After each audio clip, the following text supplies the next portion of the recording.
Usa ka tuig na nga sales worker si Elizabeth Reponte sa usa ka cellphone shop sa Jensan. Dali lang matud pa kini na dawat sa iyang pag-apply ug walay kuskus balungos, ilabi na sa pag-comply og rekisitos. Dili na matud pa kini ang unang higayon nga may kalabutan sa sales ang iyang gitrabahuan.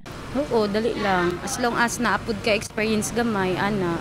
Kabalo lang ka mag sales talk, ana. Dali lang yun siya. Si Strawberry Daka, gikan pagmalapatan ug naning palad sa Jensan aron makatrabaho. Kung siya ang papilion, buot usab ni ini nga makatrabaho sa sales ug services. Yes ma'am, kay dali naman kadali makasulod. Tung first nga ako maglisod kog apply, pero pag katong naka-experience na kog mas dali na lang siya para sa mua. Sa bag-uhay nga update sa employment rate sa Philippine Statistics Authority kon PSA, bulan sa Abril ning tuiga, nitaas nga to 96% ang ihap sa mga Pilipinong dunay trabaho. Itandi bulan sa Abril tuig 2023, anaa kini sa 95.5%.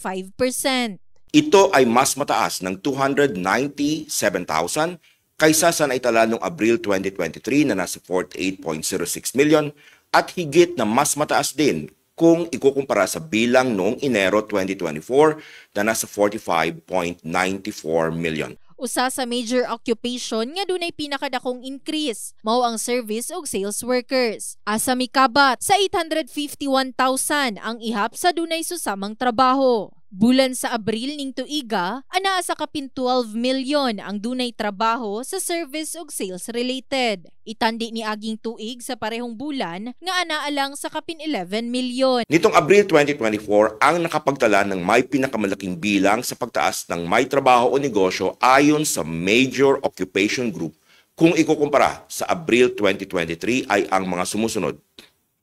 Service and sales workers na may dagdag na 851,000. In the heart of changing lives, kini si Liza Labajo, Brigada News.